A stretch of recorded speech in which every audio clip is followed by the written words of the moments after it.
अगर आप मेरे चैनल पे नए हैं तो कृपया करके इसे सब्सक्राइब करें और बेल आइकन की घंटी को दबाना ना भूलें और जितना हो सके उतना प्यारा सा ग्रुप में टॉपिक शेयर है, करें। क्योंकि आप सभी बच्चों को पता है कि क्लास 12th का शिक्षा शास्त्र का पेपर 4 अप्रैल से होने वाला है।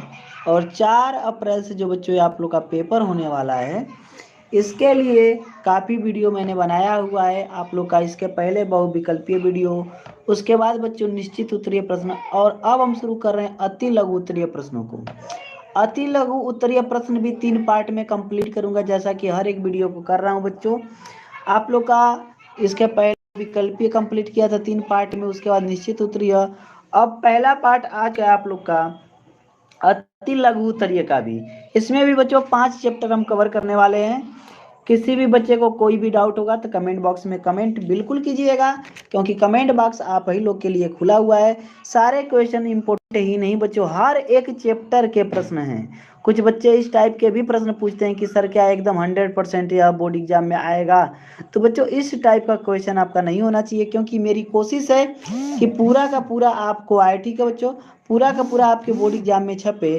ठीक है, और इसी कोशिश में मैं लगा हुआ हूं, और आप लोग के लिए बच्चों लगातार वीडियो लेके आ रहा हूं। आप लोग देख रहे होंगे कि शिक्षा साथ जैसे साल भर लगातार आप लोग को पढ़ाया था, इस समय भी बच्चों में लगातार कोशिश में लगा हूं कि कहीं भी किसी भी पॉइंट को लेके कोई कमी न रह जाए। चलिए, तो इसी चीज को देखते हुए आप लोग को आगे बढ़ना चाहिए। और प्रश्न संख्या 1 आप लोग का क्या है बच्चों, ध्यान से देखें। प्राचीन कालीन शिक्षा के 4 उद्देश्य बताइए। कालीन शिक्षा के उद्देश्य बताइए। शिक्षा के 4 उद्देश्य थे। पहला है, प्राचीन काल में वैयक्तिक शिक्षा पर अधिक बल दिया जाता था। दूसरा है, साथ ही रुचि एवं योग्यता का ध्यान दिया जाता था। अनुशासन पर अधिक बल दिया जाता था। शिक्षा का प्रारंभ उपनयन संस्कार से प्रारंभ होता था। तो बच्चों वैदिक कालीन शिक्षा जो, ठीक है, क्या थे? उद्देश्य थे, प्राचीन काल का कह लीजिए या वैदिक काल का कह लीजिए।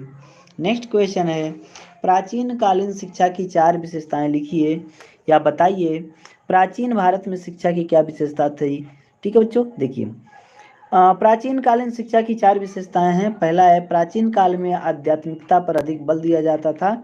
दूसरा है, प्राचीन काल में आध्यात्मिकता पर अधिक बल, प्राचीन कालीन शिक्षा में चरित्र निर्माण पर अधिक बल दिया जाता था।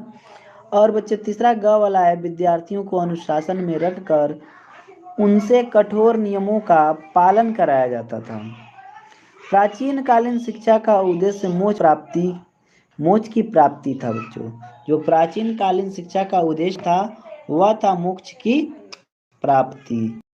समझते हैं, आइए देखते हैं इस प्रश्न का उत्तर बच्चों। देखिए, यह संस्कार विद्यार्थी जीवन के अंत का सूचक था।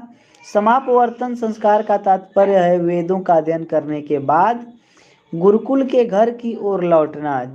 जो गुरुकुल का घर है बच्चों, उसकी ओर लौटना इस संस्कार का एक महत्वपूर्ण अंग स्नान जितना हो था। सके उतना लाइक करना दोस्तों। ब्रह्मचारी अपने अध्ययन को समाप्त करने पर एक ऐसा व्यक्ति माना जाता था जिसने विद्या के सागर को पार कर लिया है।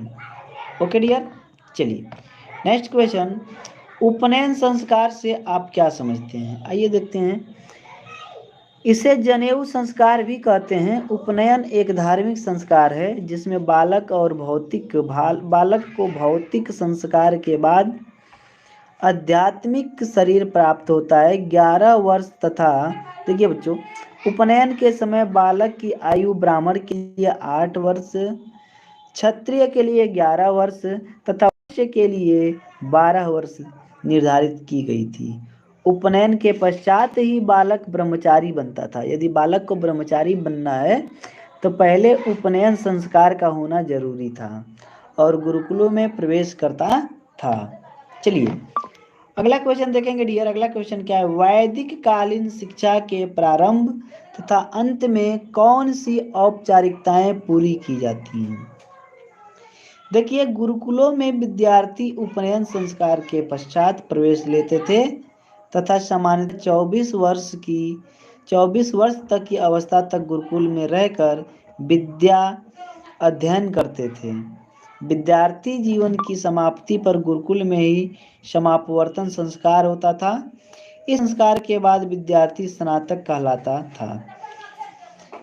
समापवर्तन के पश्चात विद्यार्थी गुरु दक्षिणा देकर गुरुकुल से घर के लिए विदा होता था और गृहस्थाश्रम में प्रवेश करता था। समझ में आ गया बच्चों? आज भी स्नातक का नाम लिया जाता है, आप लोग को पता है। दो ग्रेजुएशन की डिग्री हमारे यहाँ होती है, उसे स्नातक हिंदी में कहते हैं, वही सेम चीज डियर। चलिए नेक्स्ट आप लोग का है बच्चों, वैदिक काल में गुरु से संबंध पर प्रकाश डालिए। देखिए, प्राचीन काल में गुरु शिष्य संबंध अत्यंत मधुर और पवित्र होते थे। विद्यार्थी, बेटा एक बार क्वालिटी को साफ कर लीजिए आप लोग, ठीक है? एक बार क्वालिटी को बढ़ा लीजिए, यूट्यूब में जाके, यूट्यूब के सेटिंग में जाके क्वालिटी को थोड़ा सा बढ़ा लीजिए, ठीक है? 360 पे कर लीजिए, 360 पे कर लीजिए आप, बिल्कुल स्पष्ट दिखाई देने लगा डियर। ओके, स्पष्ट दिखाई देने लगेगा। चलिए, गुरु शिष्य के नीचे आसन पर बैठते थे तथा उनकी प्रत्येक आज्ञा का पालन करते थे। नेक्स्ट क्वेश्चन है बच्चों आप सभी का, बौद्धिक कालीन शिक्षा के उद्देश्य बताइए। आइए डियर इसका उत्तर देखते हैं कि बौद्धिक कालीन शिक्षा के निम्न उद्देश्य थे। पहला है कि चरित्र निर्माण होना, दूसरा है निर्वाण की प्राप्ति करना, सामाजिक विकास करना और व्यवहारिक व व्यावसायिक शिक्षा का, ठीक है बच्चों, शिक्षा की व्यवस्था। सर क्लीन नहीं दिख रहा है बेटा, बोला 360 पे एक बार आप यूट्यूब में जाकर और वहां से 360 क्वालिटी कर लीजिए, स्पष्ट दिखाई देगा। नेक्स्ट क्वेश्चन है बच्चों, बौद्ध शिक्षा की किन्हीं चार विशेषताओं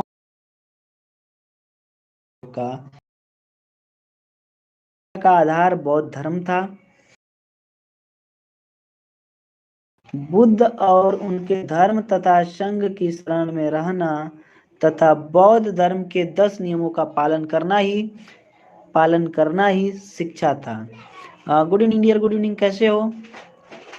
व्यक्तिक और सामाजिक विकास, बिल्कुल मैं मस्त हूँ, अपना बताइए। व्यक्तिक और सामाजिक विकास, बौद्ध कालीन शिक्षा आरंभ में व्यक्तिक रूप से व्यक्ति को धर्म ज्ञान कराती थी, बाद में उसका लक्ष्य ऐसे व्यक्तित्व एवं चरित्र का विकास करना हो गया समाज को आगे ले जा सके। जनतांत्रिक भावना, बच्चों देखेंगे जनतांत्रिक भावना काफी प्यारा सा टॉपिक है और इसी के अंतर्गत ये सारी हेडिंग्स आ रही हैं। जनतांत्रिक भावना क्या है बच्चों? शिक्षा के माध्यम से समाज के सभी लोगों में समानता और स्वतंत्रता की श्रेष्ठ भावना लाने का प्रयत्न किया जाता था ताकि चारों वर्णों के लोग परस्पर मिलजुल कर जीवन व्यतीत करें। ठीक है, चारों वर्णों के जो लोग हैं बच्चों परस्पर मिलजुल कर व्यतीत करें। ओके, व्यापक शिक्षा, बौद्ध काल में भारतीय शिक्षा का भौतिक पक्ष काफी समृद्ध हो चुका था और इस काल में शिक्षा लौकिक एवं धार्मिक दोनों प्रकार की थी। बालक और बालिका, ज्ञानी और व्यवसायी दोनों शिक्षा प्राप्त करते थे। शासक और जनसाधारण दोनों के लिए शिक्षा की उत्तम व्यवस्था थी। इस प्रकार बौद्ध काल में शिक्षा का क्षेत्र व्यापक था। इस चीज को स्पष्ट हो गया बच्चों कि बौद्ध काल में जो शिक्षा का क्षेत्र था बच्चों वह व्यापक था। क्लियर हो गया? चलिए नेक्स्ट क्वेश्चन है, शरण त्रयी से आप क्या समझते हैं? शरण त्रयी 3 है, बुद्धम शरणम गच्छामि, धम्मम शरणम गच्छामि, संघम शरणम गच्छामि। इसी को बच्चों शरण त्रयी कहते हैं। ओके, बौद्ध काल में स्थापित किन्हीं 2 प्रमुख विश्वविद्यालयों के नाम लिखिए। विक्रमशिला विश्वविद्यालय, नालंदा विश्वविद्यालय। ये दोनों विश्वविद्यालय बच्चों बौद्ध काल के दौरान ही बने थे। ठीक है, बौद्ध काल में ही स्थापित किए गए थे। नेक्स्ट क्वेश्चन है, मध्यकालीन शिक्षा के क्या उद्देश्य थे? देखिए, मध्यकालीन शिक्षा के निम्नलिखित उद्देश्य थे। पहले की बात करें बच्चों, इस्लाम धर्म का प्रचार करना, दूसरा है ज्ञानार्जन करना, तीसरा है भौतिक उन्नति करना और चौथा है बच्चों आप लोग का मुसलमानी राज्य को स्थायित्व प्रदान करना। ठीक, चलिए नेक्स्ट क्वेश्चन, मध्यकालीन शिक्षा की 4 विशेषताएं बताइए। मध्यकालीन शिक्षा की 4 विशेषताएं हैं बच्चों आप लोग की। शिक्षा राज्य के संरक्षण में थी। जो शिक्षा थी बच्चों वह राज्य के संरक्षण में थी। दूसरा है गुरु शिष्य के मध्य संबंध अच्छे थे।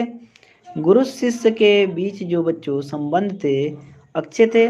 इस काल में शिक्षा में व्यापकता का अभाव था। मध्यकालीन शिक्षा कठोर अनुशासन से मुक्त थी। जो मध्यकालीन शिक्षा थी वह कठोर अनुशासन से मुक्त थी।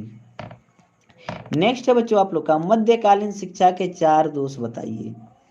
मध्यकालीन शिक्षा के 4 दोष निम्नलिखित हैं। पहला है बच्चों, धार्मिक कट्टरता की प्रधानता थी। दूसरा, रटने पर अधिक बल दिया जाता था।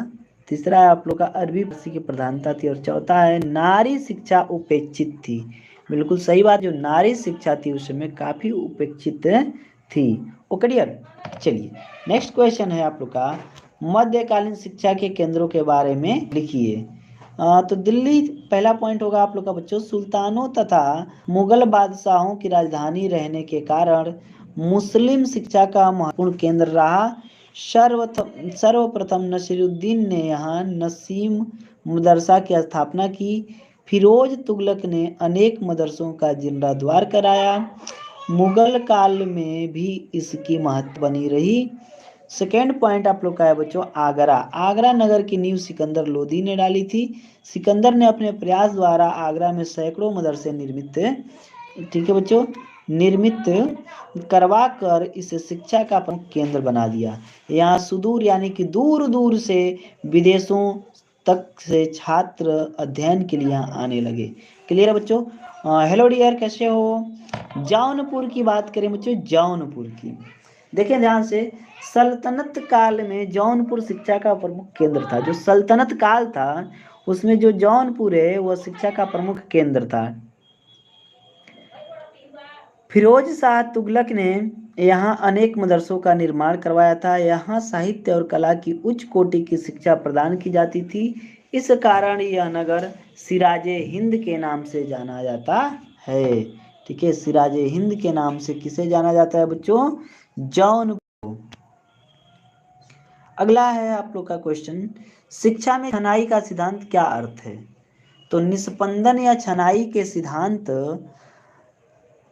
निस्पंदन या छनाई के सिद्धांत का तात्पर्य उस शिक्षा व्यवस्था या प्रणाली से था जिसमें शिक्षा केवल उच्च वर्ग को प्रदान की जाए और इस वर्ग से छन छन कर शिक्षा स्वतः निम्न वर्ग या साधारण जनसाधारण में पहुंच जाए। ओके डियर, ये जनसाधारण में क्या हो जाएगी? पहुंच जाएगी। इस सिद्धांत के अनुसार सरकार का यह कर्तव्य है कि वह केवल उच्च वर्ग को शिक्षा प्रदान करने की व्यवस्था करे। निम्न वर्ग तो स्वतः ही उसके संपर्क में आके शिक्षित हो जाएगा। नेक्स्ट क्वेश्चन है डियर आप लोग का कि ब्रिटिश कालीन शिक्षा के 4 दोष बताइए। ब्रिटिश कालीन शिक्षा के 4 दोष पूछा जा रहा है बच्चों, ठीक है? तो 4 दोष हमें बताना है। किसका बताना है? ब्रिटिश कालीन शिक्षा के। तो आइए बच्चों देखते हैं ब्रिटिश कालीन शिक्षा के दोष निम्नलिखित हैं। पहला है, सर्वधारण की शिक्षा पर अधिक बल नहीं दिया जाता था। दूसरा है, ब्रिटिश कालीन शिक्षा से भारत में एक अलग वर्ग का निर्माण हुआ जो अंग्रेजी शासन से जुड़ गया। तीसरा है, इस शिक्षा का हमारी राष्ट्रीय एवं सांस्कृतिक विरासत पर बुरा प्रभाव पड़ा। और बच्चों अगला आप लोग का है, भारतीय भाषाओं का विकास रुक गया। जो भारतीय भाषाएं थी इनका विकास रुक गया था। ओके डियर, चलिए नेक्स्ट क्वेश्चन, माध्यमिक शिक्षा आयोग द्वारा माध्यमिक स्तर की शिक्षा में सुधार हेतु दिए गए 2 सुझावों को बताएं।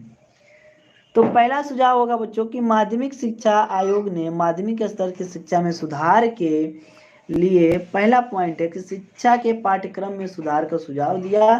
तथा सेकेंड पॉइंट आप लोग का है बच्चों, शिक्षा की सक्रिय एवं स्फूर्तिपूर्ण शिक्षण विधियों को अपनाने का सुझाव दिया। ओके डियर, नेक्स्ट क्वेश्चन, का गठन कब हुआ था तथा इसके अध्यक्ष कौन थे? तो 1952 से लेके 1953 के बीच माध्यमिक शिक्षा आयोग के अध्यक्ष कौन थे? ऐसे भी यह प्रश्न पूछा जा सकता है। तो ध्यान दीजिएगा कि माध्यमिक शिक्षा आयोग का गठन सन 1952 में हुआ था तथा इसके अध्यक्ष डॉक्टर लक्ष्मण स्वामी मुदालियर थे। Good evening dear, good evening. कौन थे? लक्ष्मण स्वामी मुदालियर थे। क्लियर है। नेक्स्ट क्वेश्चन आप लोग का है, राष्ट्रीय ओपन स्कूल की स्थापना कब की गई थी? जो राष्ट्रीय ओपन स्कूल है इसकी स्थापना कब की गई थी? तो आप सभी को पता है बच्चों कि राष्ट्रीय ओपन स्कूल की जो स्थापना हुई थी 1979 ईस्वी में की गई थी। कोठारी आयोग को अन्य किस नाम से भी जाना जाता है?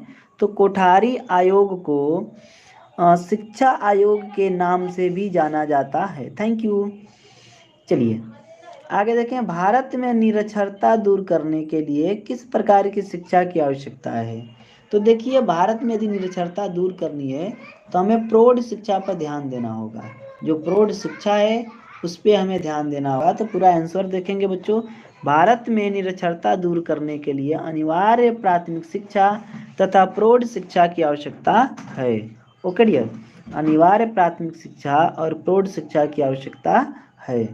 ठीक, चलिए नेक्स्ट क्वेश्चन है, माध्यमिक शिक्षा स्तर पर व्यावसायिक कुशलता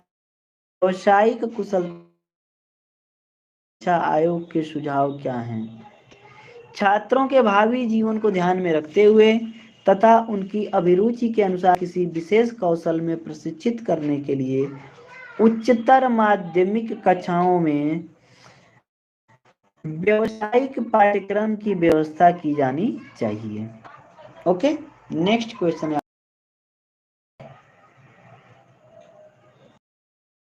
के विरुद्ध एक बीमा होना चाहिए, क्यों? देखिए, शिक्षा केवल ज्ञान का माध्यम ही नहीं बल्कि रोजगार प्राप्ति का साधन भी होना चाहिए।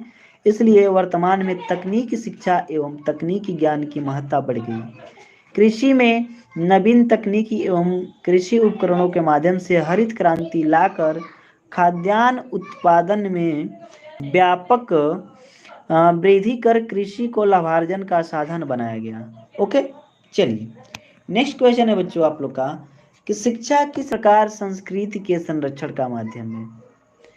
तो बच्चों आपको पता है शिक्षा के द्वारा लोगों को अपनी संस्कृति का ज्ञान कराया जाता है।